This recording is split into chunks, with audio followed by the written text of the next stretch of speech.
이토록 약점이 뚜렷한 강팀이 있었던가. 리버풀은 또 버스에 치였다. 리버풀은 1월 23일야 한국 시간 영국 스완지 리버티 스타디움에서 열린 잉글랜드 프리미어리그 24라운드 경기에서 스완지 시티에 패했다. 지난 경기에서 리그 22경기 연속 무패 행진을 달리던 맨체스터 시티를 꺾었던 바로 그 팀이 리그 최하위 스완지 시티에 패했다. 리버풀은 수비수만 5명을 배치해 뒷문을 걸어 잠근 스완지 시티를 공략하지 못했다. 하루 이틀 보여준 문제가 아니다.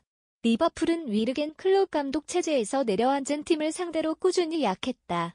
클롭 감독의 전술은 전방 압박과 속공이 강점인데 올라올 생각이 없는 팀을 상대로는 전방 압박이 무용했고 뒷공간을 내주지 않는 팀을 상대로는 속공이 힘을 잃었다.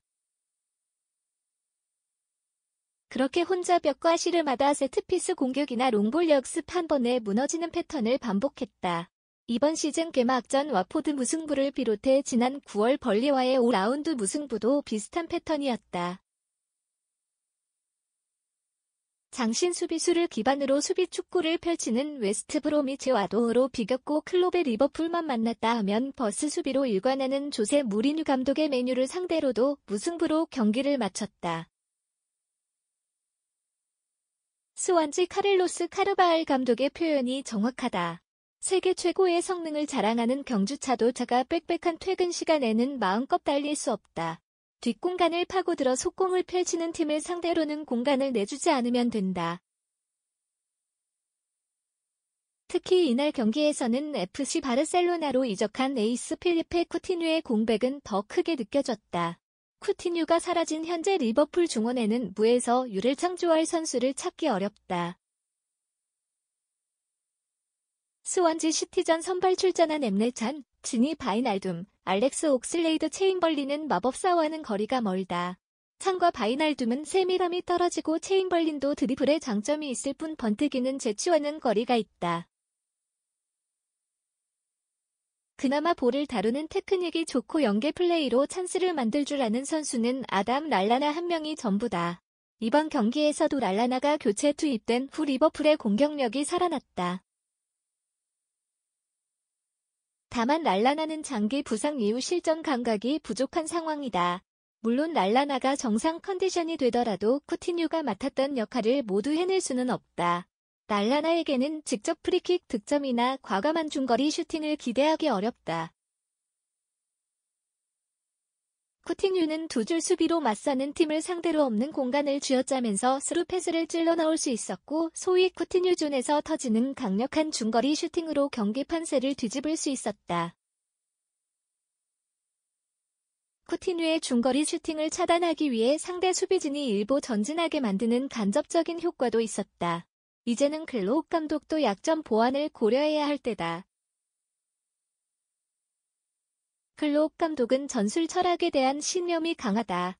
자신이 원하는 스타일의 선수만 고집하는 경향도 있다. 시즌 사디오 마네를 영입한 데 이어 시즌을 앞두고도 역습 스페셜리스트 모하메드 살라를 데려왔다.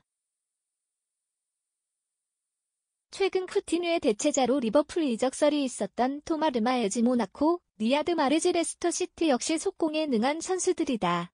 클롭 감독은 언제나 약점을 메우기보다는 강점을 더 강화해 정면 돌파하려는 모습을 보여줬다. 그렇다 해도 지속적으로 약점을 노출하는 팀은 우승권으로 올라서기는 어렵다. 챔피언스리그 진출권 이상을 노리려면 지공도 강화해야 한다. 속공 상황에서 세계 최상위 클래스라면 최소한 지공 상황에서는 리그 상위권다운 모습을 보여야만 한다. 리버풀이 늦어도 오는 여름 이적 시장에서는 새로운 플레이메이커를 영입해야 하는 이유다. 사진 위부터 모하메드 살라, 뉴스엔 김재민 JM 사진 게티 이미저즈 커리어 기사제보 및 보도자료 누진 카피라이트 뉴스엔 무단전제 재배포 금지 뉴스엔 김재민 기자 있도록 약점이 뚜렷한 강팀이 있었던가. 리버풀은 또 버스에 치였다. 리버풀은 1월 23일야 한국 시간 영국 스완지 리버티 스타디움에서 열린 잉글랜드 프리미어리그 24라운드 경기에서 스완지 시티에 패했다. 지난 경기에서 리그 22경기 연속 무패 행진을 달리던 맨체스터 시티를 꺾었던 바로 그 팀이 리그 최하위 스완지 시티에 패했다. 리버풀은 수비수만 5명을 배치해 뒷문을 걸어 잠근 스완지 시티를 공략하지 못했다. 하루 이틀 보여준 문제가 아니다. 리버풀은 위르겐 클롭 감독 체제에서 내려앉은 팀을 상대로 꾸준히 약했다. 클롭 감독의 전술은 전방 압박과 속공이 강점인데 올라올 생각이 없는 팀을 상대로는 전방 압박이 무용했고 뒷공간을 내주지 않는 팀을 상대로는 속공이 힘을 잃었다. 그렇게 혼자 벽과 씨름하다 세트피스 공격이나 롱볼 역습 한 번에 무너지는 패턴을 반복했다.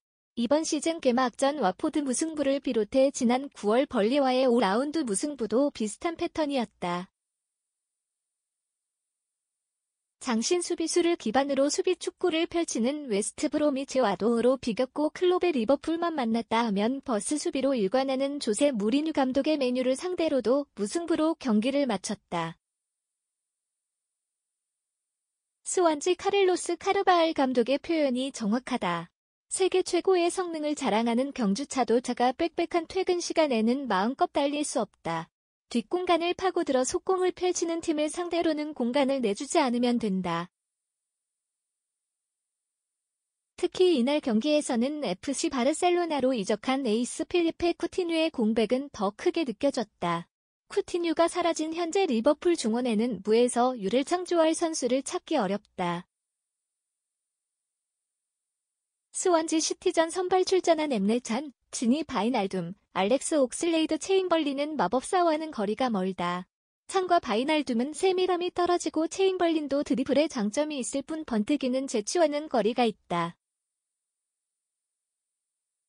그나마 볼을 다루는 테크닉이 좋고 연계 플레이로 찬스를 만들 줄 아는 선수는 아담 랄라나 한 명이 전부다. 이번 경기에서도 랄라나가 교체 투입된 후 리버풀의 공격력이 살아났다.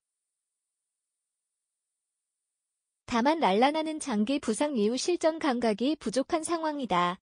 물론 랄라나가 정상 컨디션이 되더라도 쿠티뉴가 맡았던 역할을 모두 해낼 수는 없다. 랄라나에게는 직접 프리킥 득점이나 과감한 중거리 슈팅을 기대하기 어렵다. 쿠티뉴는 두 줄 수비로 맞서는 팀을 상대로 없는 공간을 쥐어짜면서 스루 패스를 찔러 넣을 수 있었고 소위 쿠티뉴 존에서 터지는 강력한 중거리 슈팅으로 경기 판세를 뒤집을 수 있었다.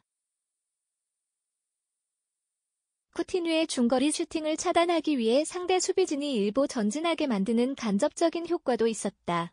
이제는 클롭 감독도 약점 보완을 고려해야 할 때다. 클롭 감독은 전술 철학에 대한 신념이 강하다.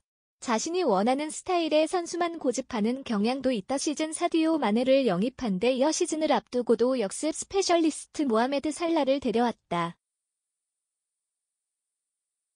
최근 쿠티뉴의 대체자로 리버풀 이적설이 있었던 토마 르마에지 모나코, 리아드 마르즈 레스터 시티 역시 속공에 능한 선수들이다.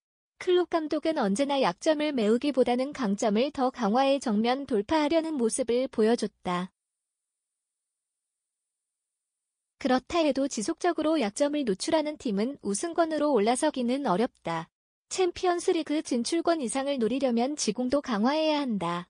속공 상황에서 세계 최상위 클래스라면 최소한 지공 상황에서는 리그 상위권다운 모습을 보여야만 한다. 리버풀이 늦어도 오는 여름 이적 시장에서는 새로운 플레이메이커를 영입해야 하는 이유다. 사진위부터 모하메드 살라 필리페 쿠티뉴 뉴스엔 김재민 JM 사진지 ETTYIMAGES KOREA 기사 제보 및 보도자료 누진